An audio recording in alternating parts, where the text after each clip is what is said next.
मुसलमानों का अछूत बना दिया है, ना कोई सियासी नुमाइंदगी है, ना मुल्क की तरक्की में इनका कोई हिस्सा दिया जा रहा है। हज में 97 करोड़, हज कमेटी एक रुश्वत का मरकज बन चुका है। मोदी हुकूमत को अक़लियतों बिल्कुल मुसलमानों से नफरत को ख़त्म करना पड़ेगा कि फूल शाखों पर खिलने लगे तुम कहो, जाम जिंदों को मिलने लगे तुम कहो, चाक सीनों के सिलने लगे तुम कहो। इस खुली झूठ को, जहन की लूट को मैं नहीं मानता, मैं नहीं जानता। ये मोदी हुकूमत की बदनीयती और झूठा कमिटमेंट है, झूठा कमिटमेंट अक़लियतों के ताल्लुक से। मासूम बच्चों की ये बदकिस्मती और बदबख्ती है कि एक शख्स चाय बेचकर वजीर आजम बन गया। 133 करोड़ इंसानों, जिंदगी से बेगानों, सिर्फ हुक्मरानों ने हक तुम्हारा छीना है। खाक ऐसे जीने पर यह भी कोई जीना है। Prime minister Modi says Khelo India, but in reality the budget has shown that Modi government policy झेलो इंडिया। बजट की स्पीच में फाइनेंस मिनिस्टर ने 4 बरादरियों का जिक्र किया। भारत की सबसे बड़ी अक़लियत मुसलमान है 17 करोड़। मैं हुकूमत से जानना चाहता हूँ कि क्या 17 करोड़ मुसलमानों में गरीब नहीं है, नौजवान नहीं है, किसान नहीं है, ख़वातीन नहीं है?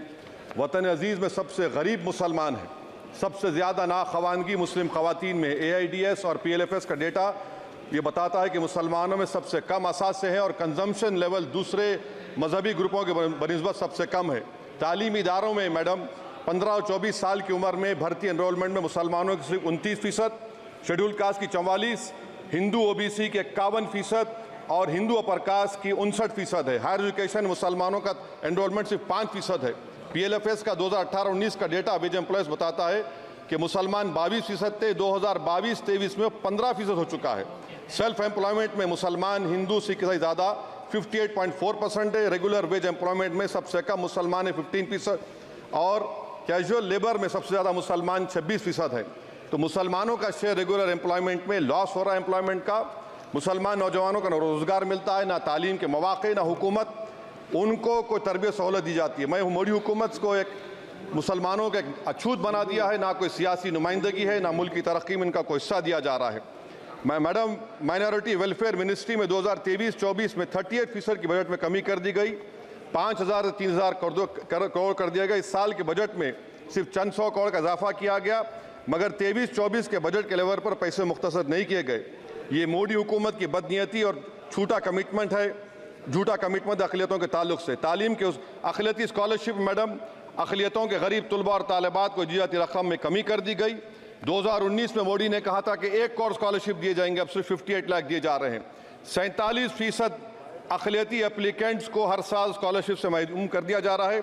10 साल से मैं कह रहा हूँ कि डिमांड ड्रिवन करो। डिमांड ड्रिवन के लिए सिर्फ 3,000 करोड़ की ज़रूरत है, मगर ये हुकूमत सच्चाई को और ईमानदारी से काम नहीं कर रही है। 2007 और 8 से माइनॉरिटी स्कॉलरशिप का नंबर इजाफा नहीं हुआ है।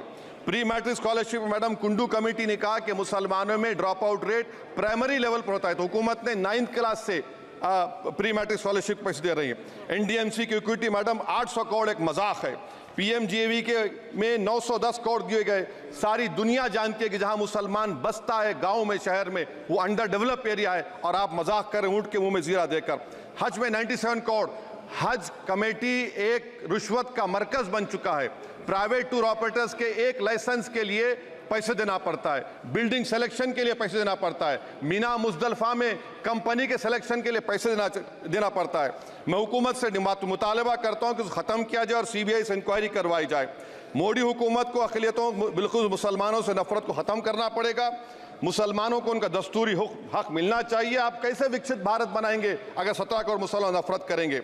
मैडम पूरी स्पीच में फाइनेंस मिनिस्टर के बच्चों का जिक्र नहीं है। आज हमारे देश में 66 लाख बच्चे रोज भूखे सोते हैं। 46 मिलियन बच्चे स्टंटेड हैं मेल न्यूट्रिशन की वजह से। 25 मिलियन बच्चे वेस्टेड हैं। मासूम बच्चों की ये बदकिस्मती और बदबख्ती है कि एक शख्स चाय बेचकर वजीर आजम बन गया। LTC long term capital gain tax madam was decreased from 20 to 12.5%. However, the indexation benefit has been removed and won't apply to any property purchased after 2001. This will be detrimental to the growth of real estate, limit household capital formation and impact employment generation in construction sector. This change in LTCG is a quasi-wealth tax on household, particularly the middle class. Internship program madam 5 साल में आप 1 करोड़ लोगों को intern कराएंगे, यानी एक company को 4,000 लोगों को ट्रेन करना पड़ेगा। मुझे बताइए क्या ये बड़ी कंपनी का माने क्या है? It is unachievable. Will it be based on market cap, revenue, employ size? Maybe Prime Minister Modi is saying to Agniveer to do internship after 4 years of service in armed forces. Madam, 21 billion people have given up all hope and stopped looking for jobs. This brings down to 9% eligible population that is either employed or they are looking for jobs. Maybe Finance Minister can introduce a Berozgar tax and tax unemployed as well. No significant increase for social welfare, healthcare. It looks like Prime Minister Modi is saying देश की middle class की संपत्ति पर पहला हक हमारे alliance का है. In real terms, when adjusted to inflation, the allocation of health AB, PMJ has declined.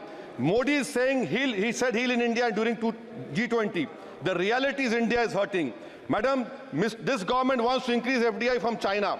Is the Prime Minister not concerned that our armed forces cannot patrol 26 patrolling points out of 65 in Ladakh?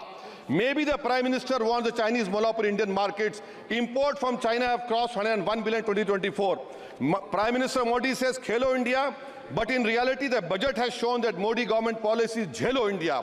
गरीब, middle class, farming, city dwellers, men and women, सब मोदी को झेल रहे हैं. Madam, in the current financial year, in February 5th, 15,993 MSMEs have been closed. Total MSCs closed have 35,680. Andhra Pradesh bifurcation. This parliament passed a law. For last 10 years, Modi government has shown their intellectual dishonesty in not giving ITR, IIM, Bayaram Steel Factory, Railway Corridor Hazipet, recognition of Palmaru as National Irrigation Project. This shows intellectual dishonesty of this government. Madam, I end my speech by quoting a famous poet, and I'm amending certain verses. 133 crore इंसानों, जिंदगी से बेगानों, सिर्फ हुक्मरानों ने हक तुम्हारा छीना है. खाक ऐसे जीने पर यह भी कोई जीना है. बेशऊर भी तुमको बेशऊर कहते हैं. सोचता हो ये नादान कैसे हवा में रहते हैं. 133 करोड़ इंसानों, कब तक ये खामोशी? चलते फिरते जिंदानों, गरीब खवातीन, नौजवानों, किसानों से रोने की सदाएं आती हैं. जब शबाब पर आकर खेत लहलाता है, किसके नयन रोते हैं, कौन मुस्कुराता है? काश तुम भी समझो, काश तुम भी जानो किस कदर भयानक है जुल्म का ये ढप. देखो रख से आतिश व आहन देखते ही जाओगे, होश में ना आओगे. और अनएम्प्लॉयमेंट पर अभी बोला गया नौकरियां दे रहे हैं, तो शायर ने इनके बारे में अच्छा कहा कि फूल शाखों पर खिलने लगे तुम कहो, जाम जिंदों को मिलने लगे तुम कहो, चाक सीनों के सिलने लगे तुम कहो. इस खुली झूठ को, जहन की लूट को मैं नहीं मानता, मैं नहीं जानता. शुक्रिया मैडम.